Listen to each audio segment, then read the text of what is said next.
Big Bang is speeding up. We can see the end of it coming increasingly clearly. And Big Bang, that's really where he's going to go. Andromeda moving nearer towards the collision that's coming with us. You can see it now in the night sky.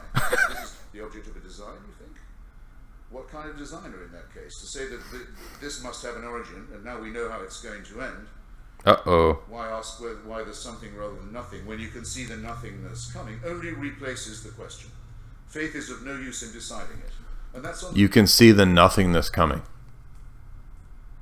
So the atheists literally think that, which they have no proof for, right? He thinks that the galaxies are coming towards us to blow us up, right? Just like weird. It's like a materialist version of the second coming. The Andromeda Galaxy is coming. There will be a coming. The second coming of the Andromeda Galaxy to annihilate us. The nothing, dude. Never-ending story. His worldview is literally never-ending story shit. Michael Enda, the never-ending story. Look around. Atheism's what you see. Christopher Hitchens. He's greasy-faced Greasy. Greasy little Hitchens. Never-ending nothing. The never-ending nothing. Look how greasy he is. To get a haircut, man. A greasy-ass slob. Slobby-ass hair dripping over his face. Looks like a bloated carbohydrate slob over there. There's nothing. The nothing is coming. I have watched the never-ending story. What is the never-ending? The never-ending story. I'm spurging out. He literally just appealed to a never-ending story argument. The nothing is coming to get us. The nothing. And so therefore there's no God, because God designed a universe where the nothing is coming. Remember the never-ending story song? There's a greasy Chris Hitchens who's bloviating now. The never-ending story. Oh, the never-ending story. Oh, there's a greasy Hitchens who's scratching at his lice. I don't know.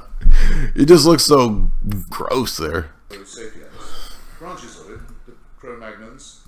Yeah, so here we go. Appeal to a bunch of non-empirical aeons ago bullshit, right? They love this, right? Well, we know that 1 million aeons ago there was a Geico caveman, and the Geico caveman is no longer with us, and so therefore no God, because God designed Geico cavemen. I mean, again, all presupposing his dumb position, which is not even true. I don't believe there's any Geico cavemen. Like, Geico cavemen are as real as the Geico caveman ads. They're just made up. And how do we... Oh, guess what? Piltdown Man, Nebraska Man, they're frauds. They're all frauds. And we know they're frauds. So, wait a minute. So, Darwinism, atheism, built on fraud archaeology? Yeah, exactly. Living with us until about 50,000 years ago, who had tools. What is the empirical evidence and proof for what happened 50,000 years ago? Oh, there's not any at all. Then go. They're no longer with us. We don't know what. The Geico caveman argument. We're going to call this the Geico caveman argument, right? Because the Geico cavemen are dead. God abandoned them, so therefore there's no telos. There's no design. That's what he's arguing. Wow. So he's saying that if there's no design in the micro, I'll just expand that to the macro. There's no design in the universe. Well, again, the interpretation of the micro to say that there's no design, and then to expand that to the macro, that therefore there's no design, is parts whole fallacy. So again, they keep doing this. Yes, Neanderthals are fake. Look up Piltdown Man. Look up Nebraska Man. Famous forgery, famous frauds. There are creatures on the earth. And it just so happens that Teilhard de Chardin, another famous fraudster quack, he just happens to appear at most of these frauds. Well, I wonder what's going on. The the evangelist for evolution just magically appears at famous frauds. I wonder what's going on. No, he's back to the never-ending, the nothing argument, the never-ending story argument. Amazing, overarching, titanic. Greasy Chrissy Hitchens, he's making fallacies, the never-ending fallacy. Once every second, a star the size of our sun has gone out. Faced with Here we go, a bunch of sci-fi bullshit about champagne supernovas. brought to believe that the main events in human history, the crucial ones, happened 3,000 to 2,000 years ago in illiterate desert Arabia and Palestine. And that it was at that moment. They weren't illiterate. What? Illiterate Arabia, desert Palestine? Jews weren't illiterate. What are you talking about? I mean, just dumb. Like that, the most important events happened 2,000-3,000 years ago. Okay, Mosaic law. If it's written down, they weren't illiterate. They wrote it down, dummy. I mean, it's like, what? A source for ethics or morality. Please don't. Yes. So here we go. He knows that people are going to go to this argument, right?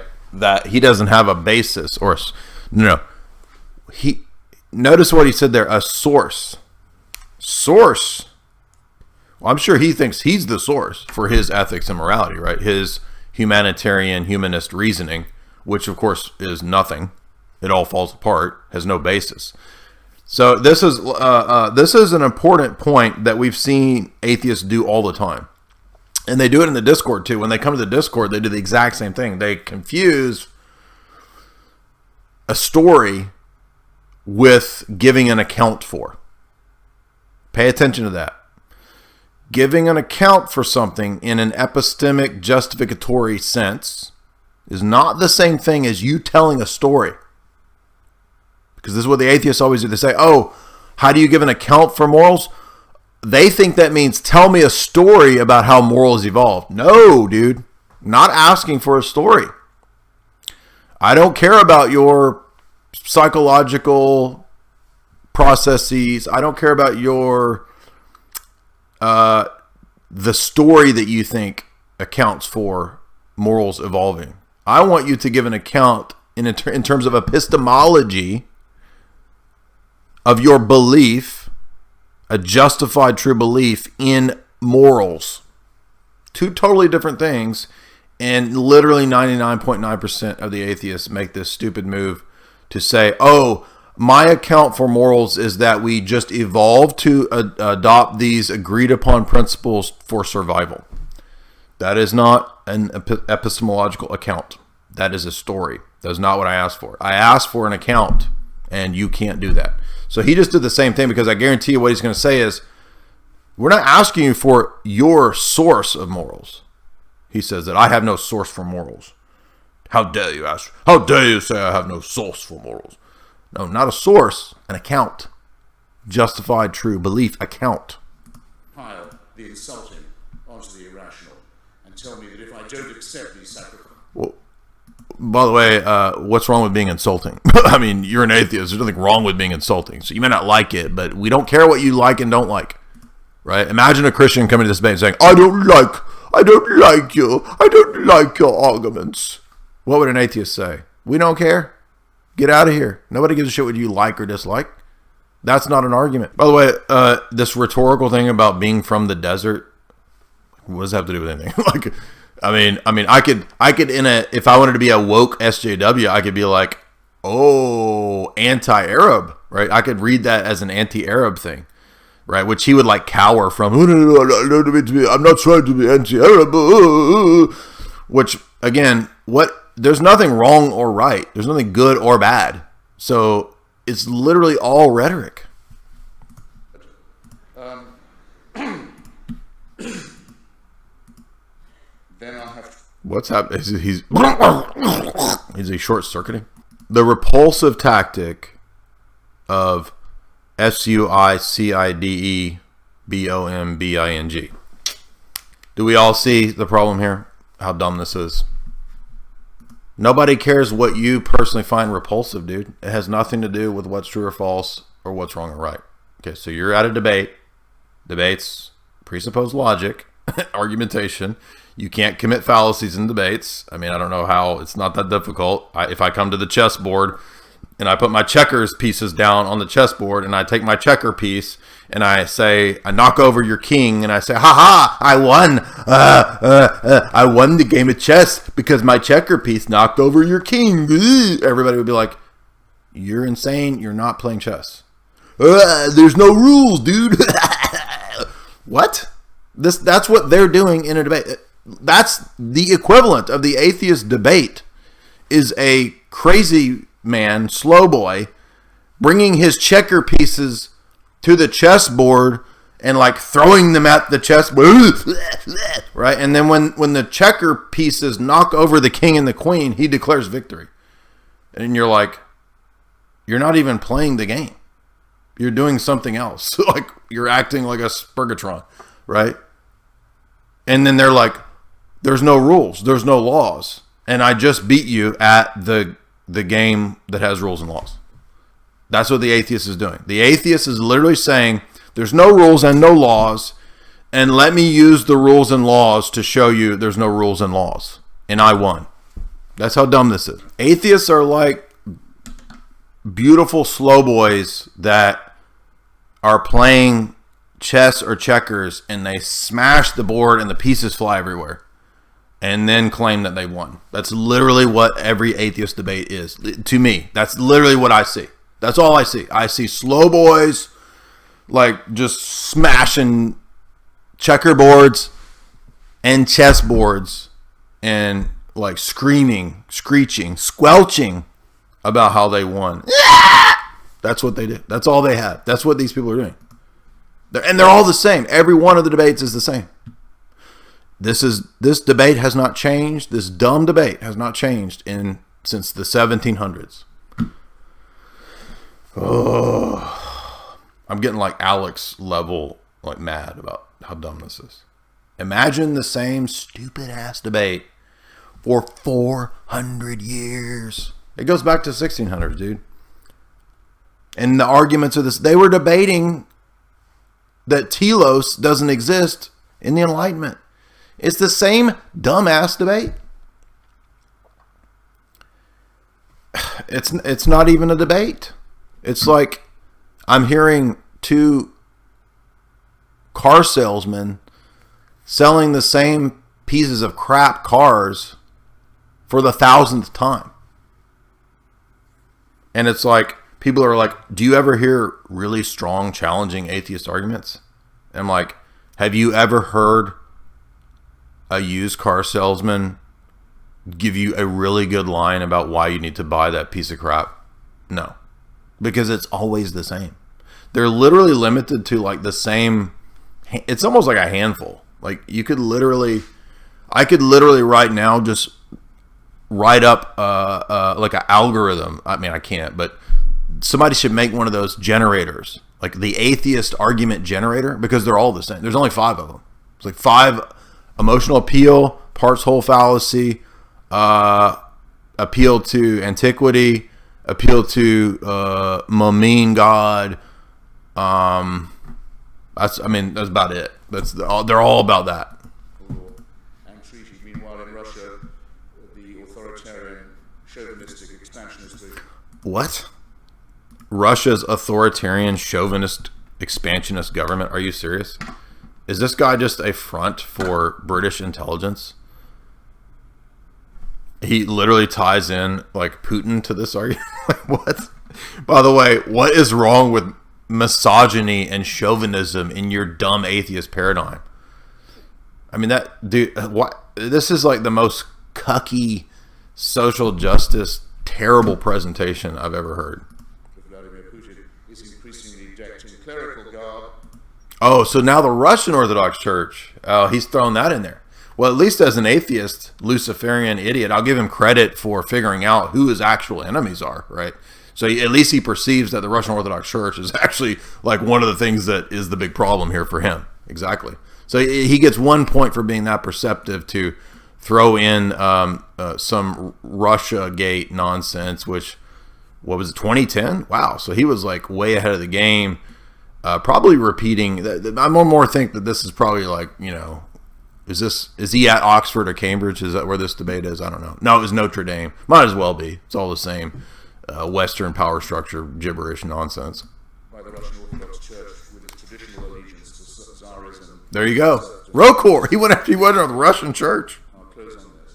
Do you notice have to argue that surely that's better than Wow. to be a mass outbreak of secularism? Of all the things to throw in, like this goober, he looks like a frog, dude. Right? This frog emerged from the pit to like an evil Pepe to call out the Russian Orthodox Church. Wow. Evolutionary psychology is assumed. Evolutionary processes of comparative religion assumed. No arguments to prove this, just assumed. A bunch of bloviating and pontificating and rhetoric based on objective morals, objective claims about things being wrong, being bad, being good, being what we ought to do. Then he appealed to the fact that the universe is literally nihilism, and I'm not joking, never-ending story argument that the nothing was coming to get us. I'm not joking. That's what he says. The nothing will get us. Therefore, God is not a designer. So because of nothing, by the way, he said healthcare was good. What? I'm not sure why we're supposed to, in a meaningless Darwinian worldview, why we're supposed to at all care about somebody else's health. I mean, this is just nonsense, just ad hoc, totally arbitrary. What else? My Big Bang proves that there's no purpose, no telos, and then he says 99% of things have gone extinct, including our Geico cavemen friends and brothers, our monkey friends. I'm not sure why it's bad that things went extinct or that they don't. I mean, again, constant appeals to good and bad with no basis for good and bad. I don't make the design argument, and precisely why I don't make the design argument is because it presupposes things that it hasn't proven. So just to simply say that we see design everywhere is not a good argument, and it doesn't prove that the designer is the Christian God. So that's why the transcendental argument is a good argument. It's because it doesn't make these dumb arguments. It's not based on stupid presuppositions and faulty epistemology. Evil, suicide, bombers, the terrorists and mutter right? Okay, why is that bad?